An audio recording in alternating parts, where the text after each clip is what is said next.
Sementara itu, akses jalan menuju dua desa di wilayah Kecamatan Kobalima masih parah. Kondisi ini turut memperlambat pertumbuhan ekonomi warga setempat.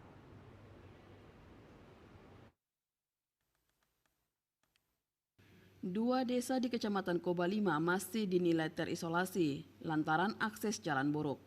Dua desa tersebut yakni Desa Babulu dan Babulu Selatan. Kondisi jalan buruk tersebut mengakibatkan pertumbuhan ekonomi warga di dua desa tersebut lumpuh total. Warga tidak bisa mengangkut hasil pertanian dan peternakan keluar.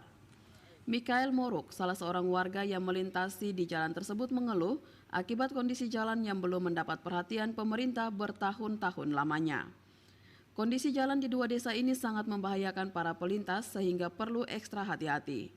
Apabila memasuki musim hujan, warga terpaksa tetap di dalam kampung karena tidak bisa melintas melalui jalur ini. Mikael mengaku terdapat beberapa titik jalan yang membahayakan para pelintas. Ia pun meminta agar pemerintah daerah bisa membenahi infrastruktur jalan menuju dua desa ini sehingga tidak lagi mengalami kesulitan mengangkut hasil pertanian dan peternakan ke kota. Musim hujan artinya kita berjuang istilahnya pertaruhkan nyawa di jalan-jalan.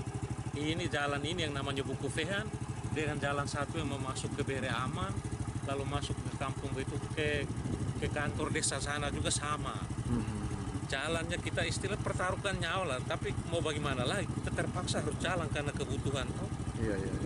Selama ini belum ada perhatian dari pemerintah. Beberapa periode kami di gunung ini susah untuk diperhatikan jalannya. Iya. Berarti cukup mau dibilang masih terisolasi, Bapak. Terisolasi betul. Sementara itu, Kepala Desa Babulu Selatan Paulus Lau mengaku jalan ini statusnya berubah-ubah dari provinsi ke kabupaten. Namun pemerintah desa terus mendesak dan meminta agar pemerintah daerah bisa segera membenahi ruas jalan menuju dua desa tersebut, sehingga tidak menyulitkan masyarakat keluar dan masuk ke Betun, ibu kota Kabupaten Malaka.